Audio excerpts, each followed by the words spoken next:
أعوذ بالله من الشيطان الرجيم. بسم الله الرحمن الرحيم. الحمد لله رب العالمين، والصلاة والسلام على نبينا محمد وعلى آله وأصحابه أجمعين. أما بعد. Esselamu Aleyküm ve Rahmetullahi ve Berekatuhu. Değerli dinleyiciler, dünya ve onun ehtiyacları bizim başımızı bazen o kadar karıştırır ki ve yaxud da ki bazen yaşadığımız, ettiğimiz dini ibadetler bizi o kadar sevindirir ki bazı tehlikeler var ki onları tedricen unuduruq. Çünkü biz insanıq. İnsan unutkandı. Hatta adımız belə insan olarak koyulmuştu. Yani unutkan. Bəli, biz unutkanıq. Bazı o şeyleri unuduruq ki, o bizim için inanılmaz derecede vacibdir onu bilmek. Bax, o mövzulardan birine bugün toxunacaq. Bu elə bir mövzudur ki, Allah'ın Resulü sallallahu aleyhi ve sellem gün ərzində qıldığı neçə dəfə namaz qılıbsa, 15 mi, 20 mi, neçə dəfə namaz qılıbsa, yani 5 vaxtı namazdan danışmırıq. Bütün qıldığı namazların sonunda bu 4 dəhşətdən Allah'a sığınırmış. Siz bunu bilirsiniz, ezber bilirsiniz. Yani bu size deyiləndə yeni eşidəcəyiniz söz değil. Amma biz bunu bilsək belə, hayat bize bunu unutturur. İhtiyaclarımız, sıxıntılarımız, yaşadığımız problemler bize bu daha dəhşətli olanı unutturur. Halbuki bu 4 dəhşəti Allah korusun heç birini yaşamayaq. Bu 4 dəhşət elə bir şeydir ki, onun içine düşəndən sonra insan dünyada yaşadığı en dəhşətli sıxıntını zövq görəcək. Bu elə qorxunc bir şeydir. Ona göre de değerli insanlar, gəlin biri-birimizə xatırladaq ve heç də belə düşünməyək ki, bu həyacandır, bu qorxudur, Allah kərimdir, Allah mərhəmətlidir. Yani bununla özümüzü aldatmayaq. Allah əlbəttə ki mərhəmətlidir, əlbəttə ki kərimdir. Amma tək kərim değil ki, Allah'ın bize bildirilən 99 ad ve sıfatı var. Həmin kərim dediğin Allah cəhənnəmi yaradıb da, niye yaradıb? Bəzək üçün yaradıb, yoksa bizi qorxutmaq üçün yaradıb? Xeyr, xeyr, onun sakinləri vardır. Ona göre de değerli dinləyicilər, sizi qorxudan bir mövzu eşittinizsə, əksinə onu sizi sevindirəcək mövzulardan daha ciddi qulaq as. Çünkü seni sevindirəcək mövzu, elhamdülillah, Allah başına getirsin. Seni o sevindirəcək mövzuları. Cennet, Allah'ın mərhəməti, Allah'ın lütfi, mənim qulumdur deyib bağışlaması ne güzel. Buna arxayın olmaq lazım değil. Bu başına gələcəksə ne güzel.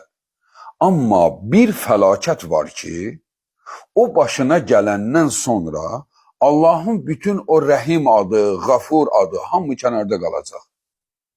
Sen onu yaşamalı olacaqsan. Ona göre de o qorxuncdur, ondan qorunaq. Ondan qorun, yaxşıdırsa ne güzel. Allah bütün Müslümanlara nəsib eləsin. Amma təhlükədən yayın. Bakın, Allah'ın Resulü Muhammed sallallahu aleyhi ve sellem yeryüzünün en hayırlı insanı. Allah'a o kadar yakındır ki, Allah onu o kadar sevdi ki, heç bir məxluqu aparmadığı yere onu aparıb. Ona cənnəti ve cəhənnəmi gösterib. Amma o Resul bu kadar önemli insan olmasına baxmayaraq, bədəninin rengi ağarırdı bu zikri edəndə. hər namazını bitirəndə təşəhhüdü deyəndən sonra, yəni çiyinlərə salam verməmişdən öncə bu sözləri deməmiş namazını tamamlamazdı. Bunları deyəndən sonra çiyinlərinə salam verib namazdan çıxardı. Əbu Hüreyrə radiyallahu anhu rəvayət eləyir. Allahın Resulü sallallahu aleyhi və səlləm deyərdi, hər biriniz namazı tamamladıqda bu 4 şeyi demədən namazdan çıxmayın. Bu əmr deyil ha, yəni bunu deməsən namazın batil deyil. Sadəcə olaraq Allahın Resulü daima bunu edərdi. Xəbərini verir bizə Əbu Hüreyrə radiyallahu anhu. Özü də bu hədis muttafaqun aleyhdir. Bütün imamlar bunu rəvayət eləyiblər. Sənədləri də səhihdir. O hər namazın sonunda bunu deyərdi. Allahümme inni a'udhu bika min azabi cehennem ve min azabil qabr ve min fitnetil mahya vel memat ve min şerri fitnetil mesihid deccal. Deməli, bu 4 şey Allahın Resulünün hər namazında dediyi bu mənaya gəlir. Ey mənim Rəbbim Allah, sənə pənah aparıram, sənə sığınıram cəhənnəmin əzabından. Allahım, sənə sığınıram qəbrin əzabından. Ey Rəbbim Allah, həyatım və ölümün fitnəsindən sənə sığınıram. Allahım, Məsih Dəccalın fitnəsindən sənə sığınıram. Dəyərli dinləyici, belə qərara gəldim ki, bu dərsi 4 hissəyə bölək. Yəni, hələ bugün birinci dərsdə Resulullahın sığındığı birinci şeyə, birinci ilə məşğul olaq, bunu anlayaq, bunun barəsində danışaq. Yəni, cəhənnəm barəsində. Növbəti dərsimizi qəbir əzabı, ondan sonra həyatın və ölümün fitnəsi nədir ona və ondan sonra Dəccalın fitnəsi nədir ona. Yəni, çünki bunu birlikdə bir kəlmə ilə deyib bitəsi sözlər deyil. Çünki biz nədənsə yenə də unuturuq. Biz deyəndə mən də, sən də hamımızdan söhbət gedir. Ha, deyim ki, güya ki biz bunu anlamışıq, sizə çatdırırıq. Yox, heç birimiz tam anlamamışıq. Biz onu anlasaq, bizi evimizdən çölə heç kəs çıxarda bilməz. Heç bir ehtiyac da bizi evdən çıxartmaz. Demirəm, ha, evdən çıxmayaq. Amma ki, sözün əsli mənasında bunu ən yaxşı bilənlər bir yerə qapanıblar. Ki, belə edək ki, ora düşməyək. Bu o qədər qorxuncdur. Bu arada onu da deyim. Dəyərli insanlar, bəzən şeytan, ümumiyyətlə şeytan bizi hey çölə çıxartmağa çalışır. Çölə çıx. İlla ki, insanların çoxu şikayət eləyir, ələl-xüsus qadınlar. Bezdim evdən, nə qədər evdə oturarlar, nə qədər evdə qalarlar deyə çölə çıxmaq istəyir. Əslində, əlbəttə ki, insan psixologiyası yeni mənzərələr, yeni görüntülər axtarır. Amma sən bilginən, çöl deyəndə, əgər restoran nəzərdə tutursansa, toylar nəzərdə tutursansa, doğum günləri kimi fitnəli məclisləri nəzərdə tutursansa, bilginən ki, bu səndə psixoloji ehtiyac deyil. Bu səndə şeytanın hiləsidir. Hər kəsə aiddir, ha, kişi qadın, hamına aiddir. Kişini yenə başa düşürük ki, məcburdur çölə çıxmağa, kim onun ailəsini saxlayacaq ki? Kişi çöldə olmalıdır ki, ailəsini saxlasın. Ona görə kişi üçün daha dəhşətdir bu, daha qorxuncdur. Amma əlində fürsət varsa, ey qadın, evdə oturub, Allah ilə məşğul olmaqla vaxtını keçirtsən, inan ki, daha gözəl vaxtı və səmərəli keçirdə də bilərsən. Bəli, bəli, heç bezməzsən də, zövq alarsan ondan. Nə qədər fürsət var? Ailənə xidmət ilə, Allaha zikr etməklə, dərsləri dinləməklə elə məşğul olarsan ki, günün haradan gəldi, necə bitdiyini bilməzsən. Çöl fəlakətdir. Çöldə hamısı qurtlardır. Dişlərini itləmiş, səni parçalamağa hazır olan şeytan və onun övladları. Fitnə fəsad fikirlər, fitnə fəsad hadisələr. Çöl fəlakətdir, dəyərli insanlar. Allah qorusun. Baxın, Allah 7 cəhənnəm yaradıb. 8 cənnət yaradıb. Cənnət bir çoxdur deyib sevinməyək. Cənnət bir çoxluğu olduqca az deməkdir. Çünki zövq almağa, keyf almağa böyük ərazi lazımdır. Bəlkə də bir cənnət əhlinin dünyadan böyük ərazisi olacaq. Belə olan təqdirdə görün nə qədər azdır. Cəhənnəm isə əzab vermək üçün geniş əraziyə ehtiyac yoxdur ki. 100 kvadratın içində 100 insana əzab vermək olar. Balaca bir yerdə. Ona görə deməli cəhənnəm çoxdur. Əslində cəhənnəm sakinləri çoxdur. Və o qorxuncdur, dəyərli insanlar. O qədər qorxuncdur ki, Allahın Rəsulü bizə öyrətmək üçün deməyib bu zikirləri. Hələ birbaşa özü üçün oxuyub. Allahım məni cəhənnəmdən qoru. Çünki Allahın Rəsulü qiyamət günündən danışanda rəngi ağarırdı. Hətta ara bir ondan soruşurdular, ya Rasulullah, sən bu qiyamətdən danışanda niyə rəngim solur? O deyirdi, mən oranı görmüşəm. O məni dəhşətə salır.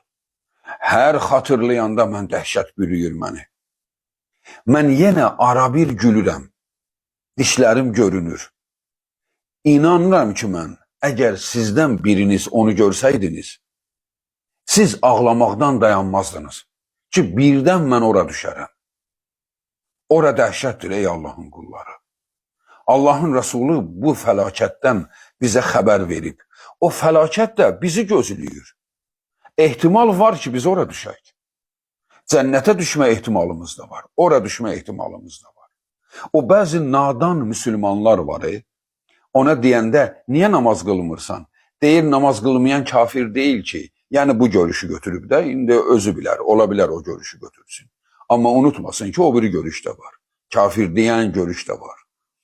Hər nədir, belə götürək. Yaxşı, kafir deyiləm ki, belə yaxşılıq edirəm. Axır Allah məni cənnətə salacaq.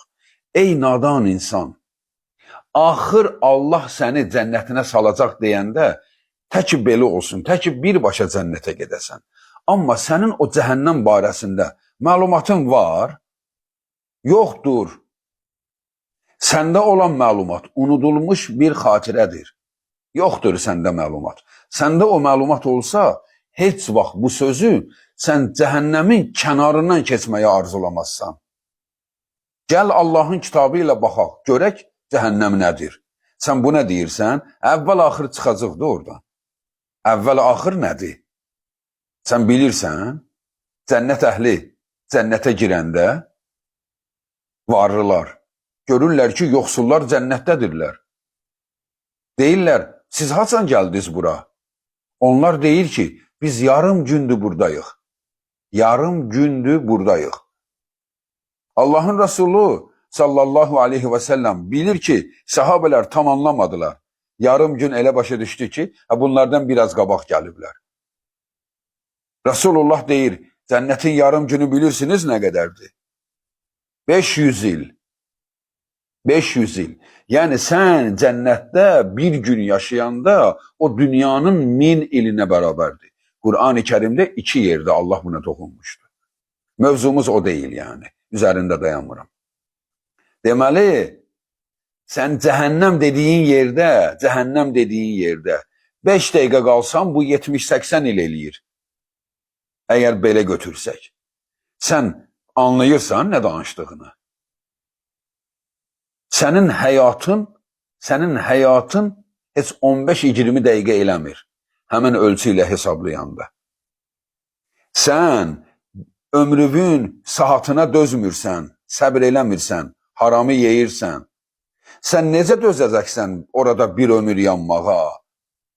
Yəni, ən yaxşı halda bir gün çıxıb cənnətə getsən belə. Necə dözəcəksən? Dünya həyatı ilə ölçsək, orada bir gün yansan, 1000 il eləyir. Dözərsən ona. Ona görə dəyərli insanlar, nə danışdığına qulaq as. Dinlə, gör nə danışırsan sən. Sən kiminlə danışırsan? Kimin haqqında danışırsan? Sən Allah haqqında danışırsansa, sənin Rəbbimin adları var, adlarının içində intiqam alan, cəza verən adları vardır. Allah intiqam alacaq günahkarlardan. Sən zülm etdin, sən Allaha ibadət etmədin və yaxud da ibadət etdin, Allaha şərik qoşdun, şərik qoşaraq ibadət etdin. Heç bir faydası olmayacaq sənə. Çünki Allaha şərik qoşdun. Məcbur idin şərik qoşmağa. Bir var səni həbs ediblər. Sənə deyirlər bu işi görməlisən. Yenə də deyərsən ki, ey Rəbbim canım dözmədi əzaba. Bu sözü demişəm, məni bağışla. Və ümidvarıq ki, əlbəttə ki, o bağışlayacaq. Amma səni nə vadar edib Allaha şərik qoşursan? Səni nə vadar edib ki, sən deyirsən ki, mən çatdıra bilmirəm, oruç tuta bilmirəm, namaz qılmağa çatdıra bilmirəm. Özün bilərsən. Amma əzaba çatdıracaqsan. Allah Subhanahu Qur'an-ı Kərimdə cəhənnəmi fərqli adlarla səsləndirmişdi. Və onlardan bəzən ona nər, cəhənnəmə deyir. Nər. Ali İmran surəsi 192-ci ayədə də o qeyd olunur. Ki orada deyir, Rabbənə innəkə mən tudxilin nərə fəqəd əxsəytəhu və mə lizzaliminə min ənsar. Allahım, sən bizim Rəbbimizsən. Sən kimi oda saldınsa, bax burada adı od keçir. Onu orada alçaldacaqsan. Zalimlara orada heç kəs kömək edə bilməyəcək. Heç kəs kömək edə bilməyəcək. Ali İmran surəsi 192-ci ayə. Ey nadan, sən kimə arxayınsan? Mən Seyyidəm, cəddim məni çıxardacaq. Nə bilim, mən təziyə eləmişəm, filan imam gəlib məni çıxardacaq, filan şəhid məni çıxardacaq, oğlum şəhiddir, məni çıxardacaq. Nə danışırsan sən? Allah deyir, heç kəs sənə yardım edə bilməyəcək. Bu nə arxayınçılıqdır? Özü də bu arxayınçılıq görün nəyə görədir? Bilirsiniz, niyə arxayın demək olur ki, sən xilas olmazsan? Çünki sən bu keyfə məcbursan, sən bu yeyib içməyə, sən bu əyyaşlığa, bu həyata məcbursan bunu yaşamağa. Yəni sənə deyiləndə ibadət et. Yəni həqiqətənmi bu mümkün deyil sənin üçün? Kral olsan belə, ölkə başçısı olsan belə, bir namazını keçirtsən, oddasan. Baxın, Süleyman əleyhissalam yer üzünə gəlmiş 4 misli bərabəri olmayan kraldan biri və həm peyğəmbər, həm ona kitab səhifələr gəlib. Təsəvvür edin, o bir əsir namazını gecikdi, bir əsir namazını gecikdi. Bütün atlarını Allah üçün qurban kəsib payladı və səcdəyə qapandı ki, ey mənim Rəbbim, Allah məni bağışla. Bir əsir namazına gecikdi. Biz nəyin arxayınçılığında yaşayırıq? Məni çıxardacaqlar oradan, mənə şəfa verəcəklər. Şəfa verənlər var, bəzi nadan elm adamları da dırnaq arası, bizi şəfa verənlər gəlib xilas edəcək. Sən Allahın yer üzündə sənə tapşırdığı əmrləri etmədə, hansı başı pozuq şəfa verən sənə şəfa verər? Kim sənə şəfa verər? Mən zəlləzi yəşfə'u indəhu illə biiznih. Kimin nə haqqı var Allahın qabağında şəfa versin? Kimin haqqı var? Ayətül Kursidir. Hər gün oxuyuruq bunu. Niyə üstündən keçirik? Şəfa verəcəklər. Kimin haqqı var? Allah cəhənnəm deyəndən sonra desin, yox onu oradan çıxartmaq lazımdır. İllə bi izni. Yalnız Allahın izni olsa. Deməli, Allah sənə izin versə ki, hə, buna şəfa verə bilərsiniz, sənə kimsə şəfa verə bilər. Bu nə arxayınçılıqdır yaşayırıq biz. Əyyaşlıq axtarırıq, keyf axtarırıq. Nə bilim, qadınlar deyə sual verir, hicab mənə ağır gəlir, çətindir, həkim mənə deyir, bunu aç. Baxın ha, Allah deyir qapan, həkim deyir aç, bu da həkimin sözünü önə çəkir. Və yaxud da ki, nəfsinin və yaxud da ki, heç özünü buna məcbur etmir. Arxayındır. Nə olub ki? Belə hicablılar var, min hoqqadan çıxırlar, deyir. Bu bədbaxt insan. Ey Allahın qulları, Allahdan qorxaq. Allahın vədi haqdır. Allah Subhanahu taala Quran-ı Kərimdə Hicr surəsi 43-cü ayədə buyurur ki: "Və inne cehenneme lemev'iduhum ecmaîn." Mən cəhənnəmə onların hamısını toplayacağam. Bütün günahkarlar toplanacaq ora. Ey Allahın qulları, bir kiçik yanğıya dözə bilmirik biz dünyada. Yeryüzünün ən istisi, yerdəki ən istilik 600 dərəcə santigraddır, lavalardır. Yerin nüvə qatından çıxan lavalar ki var, 600 dərəcə santigraddır onun istiliyi. Bax ha, su 100 dərəcədə qaynayır. O isə 600'dür. Ondan bir ovuc götürüb qaynar suyun içine atan kimi su yox olur. Suyu buxarlayır. Bax ha, 600'dür o. Allahın Rəsulü deyir ki, cəhənnəmin alovu 70 dəfə yerdəki hərarətdən çoxdur. Bax ha, hələ 600 lavalardır, 70 dəfə ondan çox hesabla. 420 min dərəcə santigrad istilik. Resulullah deyir ki, onun uğultusu uzaqdan hiss olunur. Təhrim surəsi 6-cı ayə. Üzr istəyirəm, o Furqan surəsində keçir. Furqan surəsindədir. Furqan surəsi 12-ci ayə. İnşallah ki. Bəli, onun səsi dəhşətdir. Səsinin dəhşəti. Resulullah deyir ki, uzun məsafədən onun səsi gəlir. Onun səsi cəhənnəm əhlini cəhənnəmə aparanda, ona hələ cəhənnəmə çox qalmış onun səsindən onların ayaqları buraxacaq özünü. Onlar dəhşətə titriyəcəklər. Səsindən. Sən nəyin arxayınçılqısan? Onun içində elə bir əyləncədir onun içi. Yəni orada bir təhər fırladarıq özümüzü, gözləyərik. Sənin üçün dünya həbsxanasıdır. Dünya həbsxanası bilirsiniz niyə belədir? Onu şeytan belə etdirib. Şeytan belə etdirib. Bu insan cinayət eləyib, birinin övladına təcavüz eləyib, sonra da öldürüb, ona tutub 14 il, 15 il müddət veriblər, laf ömürlük veriblər, versin də, gündə 2 dəfə yemək verirlər. Nə qədər də istəyir yatır, çiməndə çimir, televizora baxır, əyləncə oyunları var, oynayır, futbol oynayır, voleybol oynayır. Elə bir həyat kimi həyat yaşayır. Bu cəzadır.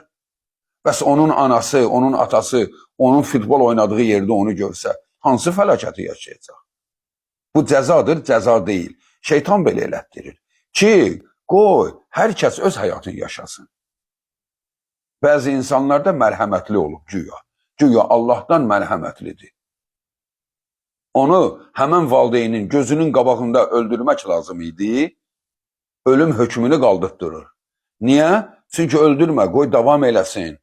Davam eləsin. Bəlkə vəlvələdən, zəlzələdən, o türmədən bir yolla çıxdı. Necə ki, indi çıxırlar. Rusiyada hansı cinayət eləyirsən elə, get biraz Ukraynada döyüş, çıxırsan çölə bir yolla. Təzədən öz yoluna davam edirsən. Deməli, çıxış yolu var. Allahın cəzası belə deyil. Ey Allahın qulları, Allahla bu qaydaları səhv salmayın. Allahın cəzası dəhşətdir. Hələ onun səsi dəhşətdir. Allah Quran-ı Kərimdə Bakara surəsi 24-cü ayədə buyurur ki, onun alovu daşlardır. Daşlar. Yani bir var bir yer bir şey kaynıyor. Bir de var bir yer var daşlar da alovdur. Siz təsəvvür ediyorsunuz bizi oraya atıblar. Senin Allah deyir ne yaşamak kimi yaşayır, ne ölüm kimi ölür. Her yerden ölüm gelir. Təsəvvür ediyorsan ayağımın altı qayalar, alov qayalar, qızmar qayalar, onu təsəvvür et. Qızmar qaya deyəndə biz yeryüzünün ən isti yeri 70 dərəcədir. 70-71.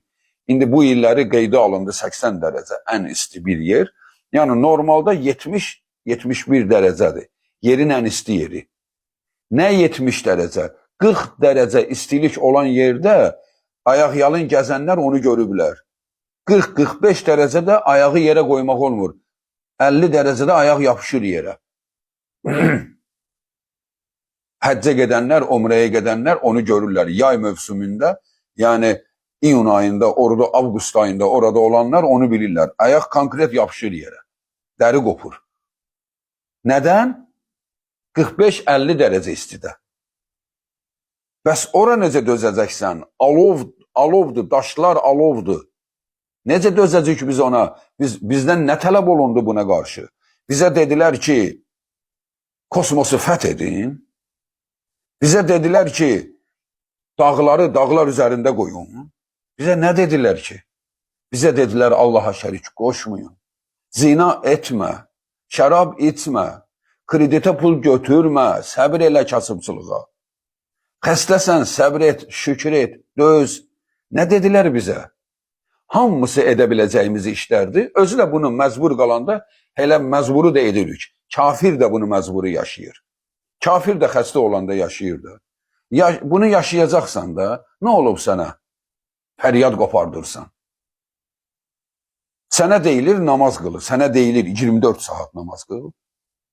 Sənə deyildi bütün işlərindən sonra ən boş vaxtında namaz qıl. 5 dəqiqəni ayır. 5 dəqiqəni Allah üçün ayır. Gündə 5 dəfə. Bunları bir yerə toplayanda yarım saat eləmir. Sən necə danışarsan Allah ilə? Sənin əlindən telefon düşmür. Sənin gündəlik çəkdiyin siqaretlərin vaxtını yığsan 1 saat eləyir. Yəni ən azı 1 saat eləyəcək. Ona ayırdığın vaxtı demək istəyirəm. Bircə Allah mı sənə ağır gəlir? Ona görə bunları unutmaq lazım deyil, dəyərli insanlar. Yel var hələ, yel. Qızmar yel. Vaqiə surəsi 42-ci ayədə. Orada əsən qızmar yellər. Yəni ayağının altı qayalar, daş, alov. Üstdən yel yağır, alov. Gözü görür qorxunc üzlü mələkləri. Təhrim surəsi 6-cı ayə. Yəni o mələyin özünü görmək belə bir qorxuncdur. Təsəvvür edin, cəhənnəm mələklərindən danışırıq. Hələ nə cəhənnəm mələyi? Allahın rəhmət mələyi olan Cəbrail əleyhissalam, Allahın Rəsulü Muhammed sallallahu aleyhi və səlləm, yəni qeyrətli, cömert, çox hünərli, davakar, güclü, yəni qorxaq simada olmayıb ha. O peyğəmbər Cəbrail əleyhissalamı Allahın rəhmət mələyini görmüşdü. Qızdırmadan, qorxusundan, qızdırmadan yataqda yatırdı. O qədər yataqda yatdı ki, növbəti ayə nazil oldu. Qalx, ey əbasına bürünmüş peyğəmbər. Nə yatmısan orada? Qalx, qalx dəvət elə. Allah onu qaldırdı yatağından. O niyə yatırdı? Qorxmuşdu. Kimdən? Cəbraildən. Kimdir Cəbrail? Allahın rəhmət mələyi. Hələ sən bir məliki fikirləş, cəhənnəm mələyi, zəbaniləri düşün, gör o nədir? Sən hardan xilas olacaqsan? Kimin əlindən çıxacaqsan? Həmən o məlik, həmən o məlikə, Allahın Rəsulü Muhammed sallallahu aleyhi və səlləm salam verdi, o onun salamının cavabını almırdı. Yubatdı, Cəbrail aleyhissalam dedi ki, bu Muhammeddir, yerin sonuncu peyğəmbəridir. Dedi aleykəssalam. O qədər sərtdir insanlara qarşı. Çünki o ora üçün yaranıb, cəhənnəm üçün yaranıb. Onda sevgi yoxdur, onda mərhəmət yoxdur. Niyə bəs Allah bu qədər mərhəmətsiz məxluq yaratmışdı? Nadan, cahil nəfsinin köləsi olan insanlar üçün mən bacarmıram. Sigareti at deyirsən, mən bacarmıram. Bacarmırsan, bacaracaqsan. Bacaracaqsan.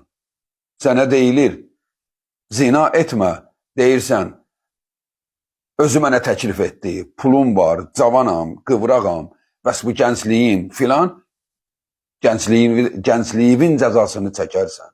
Onda görərsən ki, sən bunu etməyə məcbur idin ya yox. Dəyərli insanlar, Allahdan qorxaq. O Allahdan ki, o dostlarına qarşı mərhəmətlidir. O günahkarlara qarşı qəti sözünü həyata keçirdən və heç kəs də onun huzurunda xahiş belə edə bilməyəcək ki, Allahım bunu bırak getsin. Heç kəs xahiş edə bilməyəcək.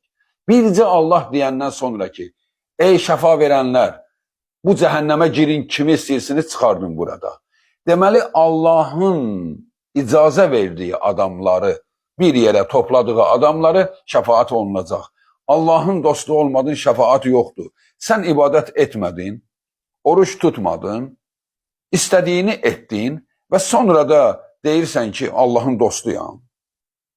İlla ki bizim bu günümüzün əxlaqsız artistlərinin əksəriyyəti Allahdan danışanda insan özünə baxıb xəcalət çəkir. Ki, yəni, həqiqətən mi bu Allahın dostudur? Dəyərli insanlar, siz olun, biz olaq, Allahdan qorxaq, nə əmr olunubsa onu icra edək və onu yaşayaq. Və bu da çox çətin deyil, çox sadə, primitiv ibadət növləridir hamısı. Və bu zikri də unutmayın, mənasını da bilin, hər namazınız bitəndə bunu deyib, sonra çiyinlərə salam verin, namazdan çıxın. Allah bütün müsəlmanları cəhənnəmin nəyim ki odundan, səsindən belə qorusun. Vəssalamu aleykum və rəhmətullahi və bərəkatuhu.